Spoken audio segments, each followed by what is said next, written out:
नमस्कार दोस्तों, आप सभी को हमारे यूट्यूब चैनल पे स्वागत है। आज उस मूवी के बारे में आपको इन्फॉर्मेशन देने वाले, उसका नाम है सरकार। जब मैंने सरकार देखनी शुरू की तभी मुझे महसूस हो गया था कि मैं किसी साधारण राजनीतिक ड्रामा का अनुभव नहीं करने वाला हूँ, क्योंकि और शुरुआत के कुछ मिनटों में मेरे भीतर एक अजीब सा तनाव और जिज्ञासा पैदा हो गई थी। मुझे सबसे पहले जिस चीज़ ने प्रभावित किया वो उसका गंभीर और भारी माहौल था, जिसके मुझे लगातार स्क्रीन से जुड़ा रखा। मैंने अब अमिताभ बच्चन को अपने शांत लेकिन खतरनाक अस्तित्व के साथ देखा। तब मुझे लगा कि इसे इस किरदार के भीतर जितनी ताकत दिखाई दे रही है, उसके कहीं ज़्यादा गहराई छिपी हुई है। मेरे अनुसार सरकार की सबसे बड़ी खूबी यही रही कि मैंने इसे केवल एक फ़िल्म की तरह नहीं बल्कि एक अनुभव की तरह महसूस किया।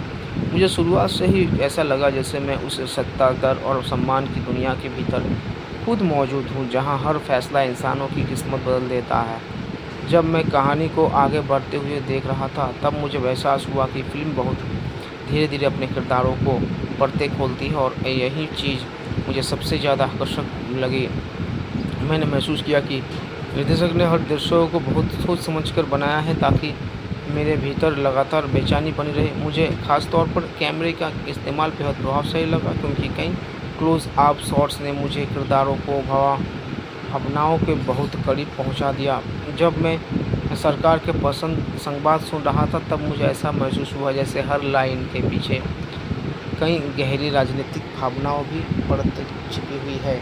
मेरे अनुसार फ़िल्म की राइटिंग बहुत मजबूत रही, क्योंकि मुझे कहीं भी ऐसा नहीं लगा कि कहानी अपने दिशा को खो रही है। मैंने ये भी महसूस किया कि स्क्रीन प्ले बेहद नियंत्रित था, और हर स्क्रीन अगले सीन के लिए मेरे भीतर उत्सुकता पैदा करता रहा। जब मैं अभिषेक बच्चन के किरदार को देख रहा था, तब मुझे उसके भीतर का संघर्ष साफ दिखाई दे रहा था, और मैंने खुद को कई बार उसकी मानसिक स्थिति से जुड़ा हुआ महसूस किया। मुझे लगा कि पिता और बेटे के रिश्ते के जिस तरह प्रस्तुत किया गया है, उसके फ़िल्म की केवल राजनीतिक नहीं बल्कि भावनात्मक स्तर पर भी बेहद प्रभावशाली बना दिया। मैंने जब परिवार, सत्ता और विश्वासघात के बीच चल रहे टकराव को महसूस किया, तब मुझे एहसास हुआ कि सरकार केवल बाहरी राजनीतिक नहीं बल्कि इंसानों के रिश्तों की राजनीतिक भी दिखाती है। मुझे फ़िल्म की सिनेमेटोग्राफी बेहद डार्क और आकर्षक लगी, क्योंकि हर फ्रेम एक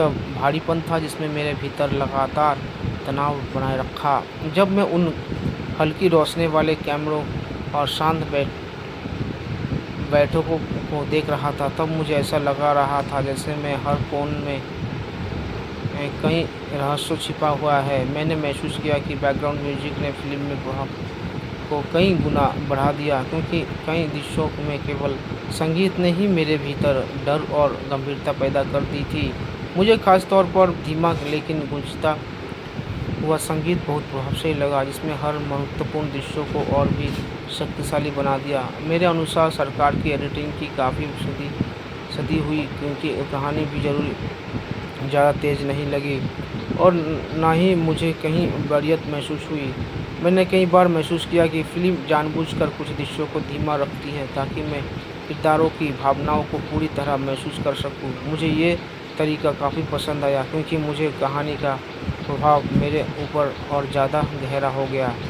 जब मैं फ़िल्म के संदेश को समझने की कोशिश करता था, तब मुझे सत्ता फिल्म सुनने की कोशिश तो मुझे और नैतिकता के बीच की लड़ाई सबसे ज़्यादा महसूस हुई। मैंने ये भी महसूस किया कि फ़िल्म ये सवाल उठाती है कि क्या डर और सम्मान हमेशा साथ साथ चलते हैं। मेरे भीतर कई बार ये सोच पैदा हुई कि सही और गलत की रेखा कितनी धुंधली हो सकती है जब संसार सत्ता के करीब पहुंच जाते हैं। मुझे लगा कि सरकार ने इंसानों, कमजोरी और परिवार की वफादारी की राजनीतिक ताकतों को बहुत प्रभावशाली तरीके से प्रस्तुत किया। हालांकि मैंने कुछ कमजोरियां भी महसूस की, क्योंकि कुछ हिस्सों में कहानी इतनी गंभीर हो जाती है कि मुझे भावनात्मक राहत नहीं मिल पाती।